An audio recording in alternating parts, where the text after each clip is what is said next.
중풍병에 걸린 하인을 위해 가버나움의 백부장은 예수님께 간청하고 그의 간청에 감동한 예수님은 그의 믿음을 칭찬하며 하인을 치유하셨다. 예수님의 십자가 처형 당시 군중들은 예수님을 보며 조롱했지만 그 현장을 지휘하던 백부장은 예수님을 하나님의 아들이라 돌연 고백을 한다.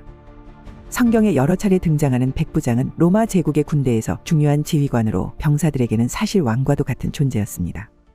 백부장은 80명에서 최대 160명에 달하는 병력을 지휘했기 때문에 현재의 군 체계로 보면 위관급 장교나 상사급 이상의 부사관에 해당했으나 그 당시 로마 사회에서 그 위상은 훨씬 높고 특별했습니다. 백부장은 일반 병사보다 10배 이상의 급료를 받고 독립된 주거지가 제공되었습니다.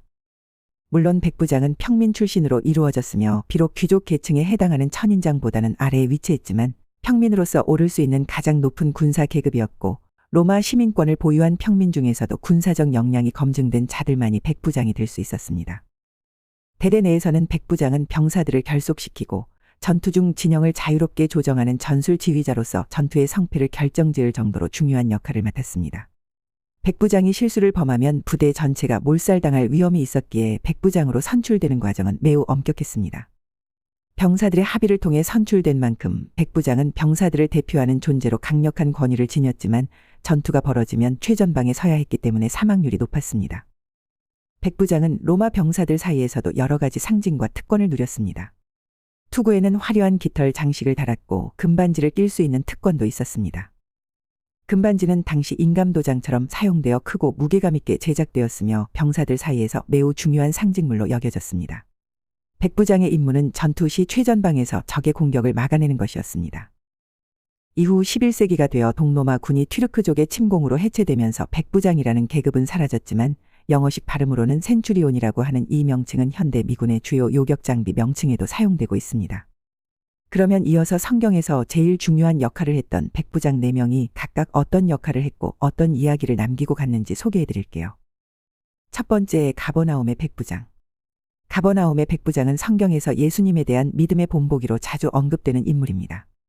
그의 이야기는 마태복음과 누가복음에 기록되어 있습니다. 가버나움의 로마 군대의 백부장이었지만 그의 종이 병으로 고통받자 예수님께 도움을 청하기로 결심하게 됩니다. 그는 예수님이 병자를 고친다는 소문을 듣고 그의 종을 치유할 유일한 희망으로 여기고 유대인 장로들을 통해 예수님께 요청했습니다. 예수님이 그의 집에 가까이 오시자 백부장은 갑자기 자신이 예수님을 맞이할 자격이 없다고 느꼈습니다. 그래서 예수님께 주님, 저희 집에 오시지 않고 말씀만 해주셔도 제 하인이 나을 것입니다. 라고 했습니다.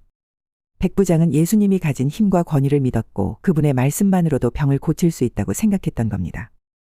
예수님은 백부장의 믿음을 크게 칭찬하시고 백부장의 종이 나았다고 선언하셨습니다. 두 번째, 예수님의 십자가 처형을 감독한 백부장. 이 이야기는 마태복음, 마가복음, 누가복음에 모두 기록되어 있는 이야기입니다. 예수님은 십자가에 못 박히기 전 이미 심한 고문과 조롱을 당하고 있었습니다. 로마 군인들은 예수님을 채찍질하고 가시관을 씌우며 유대인의 왕이라 조롱했습니다. 하지만 모든 과정을 감독하며 지켜보고 있던 한 백부장은 특별한 경험을 하게 됩니다. 예수님이 십자가에 못 박히시고 양옆에는 2명의 죄수도 함께 처형되었습니다. 군중들은 여전히 예수님을 조롱했지만 예수님은 십자가 위에서 자신을 학대하고 조롱하는 자들을 위해 아버지여, 저들을 사하여 주옵소서. 그들이 하는 일을 알지 못함이니이다. 라고 기도하며 자신을 고통스럽게 하는 자들을 용서하고 있었고 이 모습을 본 백부장은 충격에 빠지게 됩니다. 정오가 되자 갑자기 온 땅에 어두움이 깔렸습니다. 이 어두움은 예수님이 숨을 거두시기 전까지인 오후 3시까지 계속되었습니다. 예수님은 큰 고통 속에서도 나의 하나님, 나의 하나님, 어찌하여 나를 버리셨나이까? 라고 외치셨고 이 외침과 함께 땅은 크게 흔들리고 성전의 휘장은 위에서 아래로 찢어졌습니다. 이 초자연적인 현상을 목격한 백부장은 두려움과 경외심에 사로잡혀 이 사람은 진실로 하나님의 아들이었다 라고 고백했습니다. 이 백부장은 로마 군대의 장교로서 수많은 처형을 감독해왔지만 그날의 경험은 그를 완전히 바꾸어 놓았고 예수님의 신성을 인정하게 되었습니다. 세 번째, 바울을 보호한 백부장. 이 이야기는 바울이 예수님을 만난 이후에 벌어진 사건으로 사도행전에 기록되어 있습니다. 바울은 로마 시민으로서 로마 황제에게 상소하기 위해 로마로 향하던 중이었습니다. 이 항해에는 로마 군대의 백부장 율리오가 호송을 맡았습니다. 율리오는 바울을 포함한 여러 죄수들을 데리고 배에 올랐습니다. 초반 항해는 순조로웠으나 큰 폭풍이 일어나며 상황은 급변했습니다. 바울은 항해 전에 이미 위험을 경고했지만 선장과 선주는 이를 무시하고 항해를 강행했습니다. 폭풍 속에서 배는 점점 위태로워졌고 모든 사람들은 두려움에 떨었습니다.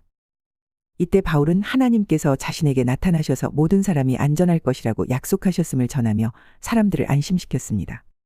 그는 하나님을 믿고 그분의 약속을 굳게 신뢰했습니다. 폭풍은 계속되었고 배는 결국 몰타 섬 근처에서 난파되었습니다. 이 상황에서 병사들은 죄수들이 도망갈 것을 염려해 그들을 죽이려 했습니다.